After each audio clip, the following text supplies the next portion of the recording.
The weight of time. I was late. The quad of my high school campus, the central outdoor area of the New York Academy of Arts, was packed with protesters holding handmade signs that screamed "Time is time" and "No hurry, no delay" in red paint. I should have expected it. I'd heard on the news that a new and improved version of the button was about to go on the market, and any time there was news like that, there would be protests all over the city. No hurry, no delay. I shook my head. I did need to hurry. I had an appointment with Amelia Amour. She was a famous actress, two-time Oscar winner, Broadway star, and now, thanks to years of my own hard work, my high school drama professor at NYAA. I couldn't keep her waiting. The day was sunny and bright, but breezy. All the protesters were wearing sweatshirts or jackets.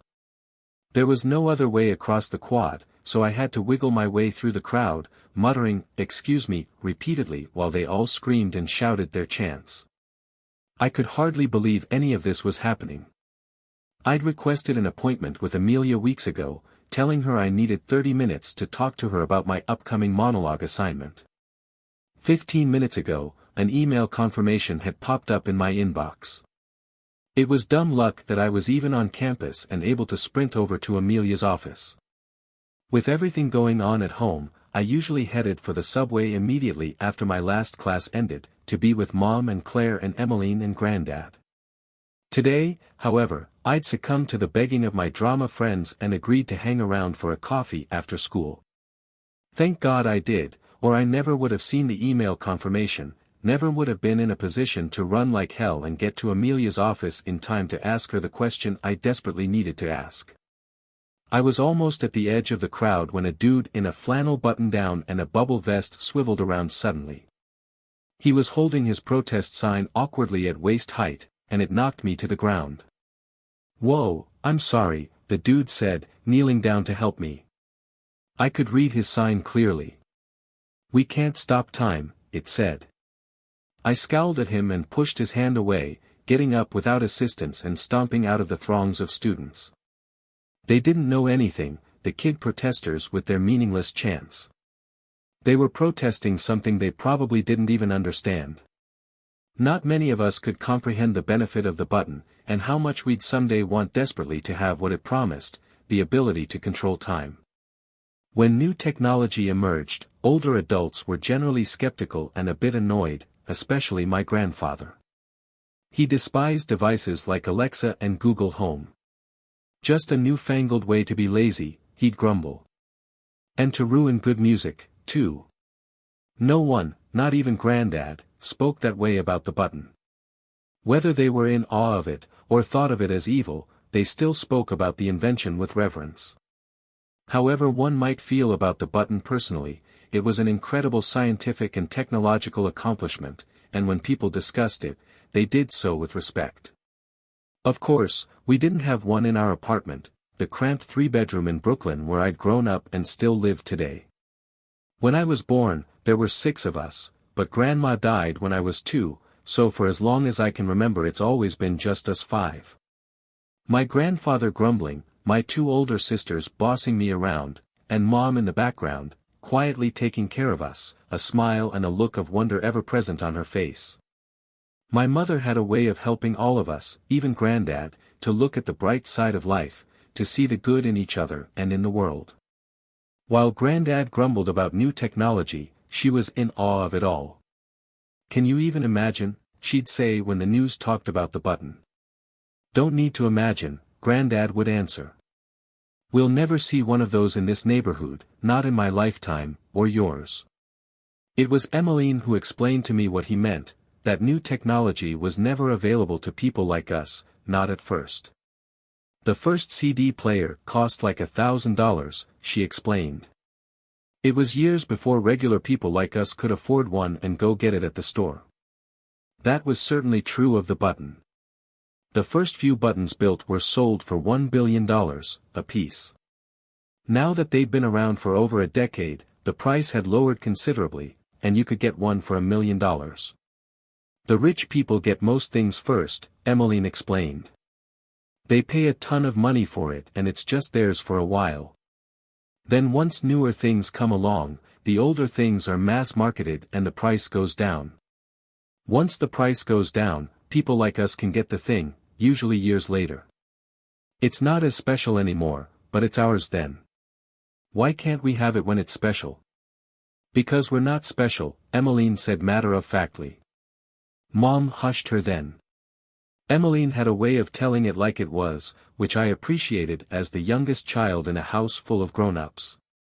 $1 billion, $1 million, it could have been $100,000, and it still would have been out of reach. Which didn't matter a bit to us. Until, suddenly, it did. When I burst into her office, Amelia Amour barely acknowledged my arrival. Without looking up, she launched into a speech. Well, I received your email, and I do empathize with your circumstances, but I made a policy a long time ago, to never excuse students from their first monologue dash. I lied, I said quickly. I don't need to be excused from the monologue. I concentrated on keeping my breathing steady, trying not to think about the fact that I just lied to one of my childhood heroes, and the only woman who could possibly help my family with our current difficulties. The fact that Amelia Amour was even my professor was incredible. Her family had founded NYAA, an elite school for young artists and performers in New York City, and she had taught the introductory drama course for decades. Her name was known around the world, the shelves of her office were lined with golden statuettes, and I had just busted into her space and announced that I had lied to her. I'd wanted to be an actress ever since I was a small child, done every community theater performance I could, taken dozens of dance and drama classes, and bought discount tickets to every Broadway show I could get. All that hard work had led, 6 months ago, to my audition and acceptance to NYAA. Which is why I was here, the only person in my family in any kind of position to get my hands on a button. The only one in my family who had access to a billionaire. I don't need to be excused from the assignment, I said quietly. I'm sorry I lied. I need the button. Amelia's eyebrows lifted. My button? I shook my head. Not yours. But I'm gambling on the fact that you probably have more than one. And that one of them, at least, is stowed away in a box somewhere in case you need it someday. Amelia Amour was rich enough that I was certain I was right. Claire wasn't so sure, when I'd revealed my plan to her, but my sisters were always underestimating me, always doubting that I could be right about something they didn't understand. Emmeline was in her second year of medical school, a brilliant scientist destined for greatness, and Claire was pre-law at NYU. Neither of them knew celebrities the way I did. I studied stars like Amelia. If Amelia Amour and her family could buy one button, they could, and would, buy more than one. Everyone knew that the buttons as they currently existed were single-use only, one chance, to either slow down or speed up time at the press of a button. No reuse, no second chances. Who wouldn't stockpile them if they could? I'm also gambling that you'll forgive me for lying, I said quietly. Because the other part of my email was true. Amelia nodded, her eyes fixed on my face. She was 67 years old and breathtakingly beautiful. If I could have wished for anything at that moment, it would have been the chance to see my mother at 67 years old, just as beautiful as the woman before me and looking at me with the same kind of focused attention. That wish was impossible. All I wanted was what was possible. All I wanted was a button. For cash? She asked. You want to buy it from me? I shook my head. I don't have a dime. I'm 14 years old, ma'am, and I'm going to try to be someone someday. But for now dash. You want a button. For free. I nodded. She stared at me, and I waited, at the mercy of the only millionaire in the world my family could call upon for a favor. How long does she have? Amelia Amour asked me, her voice softening. I swallowed, hard. Everything had been happening so fast. This was the first time I'd said it out loud. 6 weeks.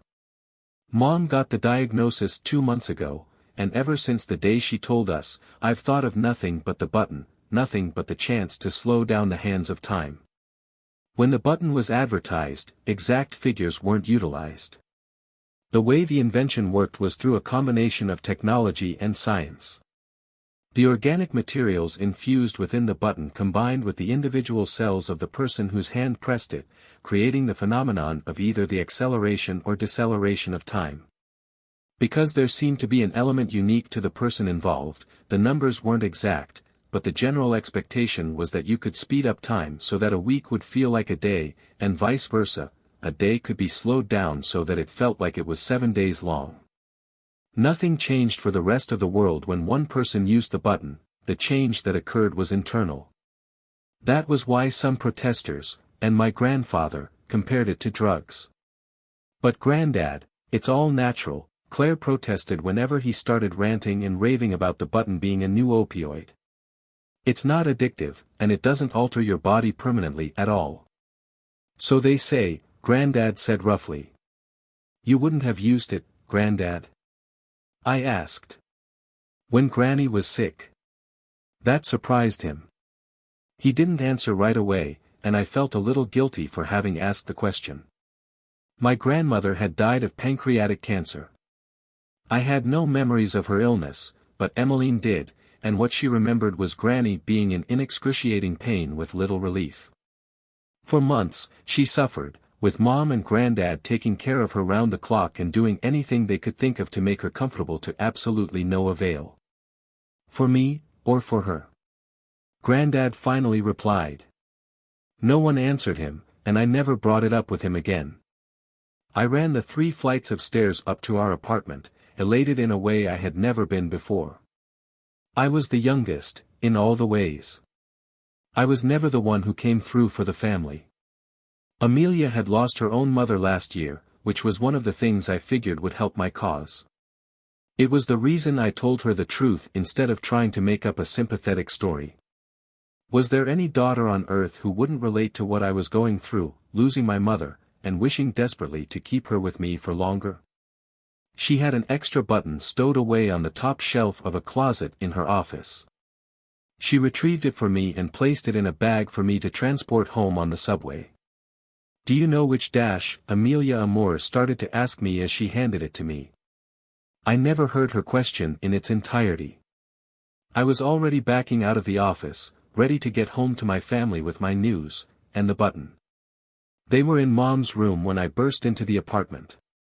Emmeline and Claire got to their feet when I ran into the room.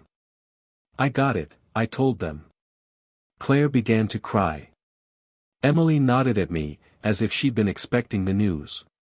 Good job, little sister, she said, holding out her hand. I passed her the small cloth gift bag in which Amelia Amour had placed the button. I might have secured the item our family needed, but it was understood by all that Emmeline would now take the lead, as she always did. The button was designed simply, you'd never know how powerful it was by looking at it. It was all white, about the length and width of a sheet of loose-leaf paper, with the thickness of a mobile phone. There was a dial at the top, that was where you set the speed of time you wanted to experience. At the center was a smooth, wide-open area where you would place your hand and press down gently. Once you did that, the rate at which you experienced time would immediately change, or so we'd all been told. Emmeline moved expertly, almost as if she'd installed a button previously. Claire had wiped away her tears and was watching Emmeline closely. So was I. That was why I immediately noticed when she made a mistake. It was so unlike her that it took me a moment to respond. Emmeline. She turned to look at me over her shoulder.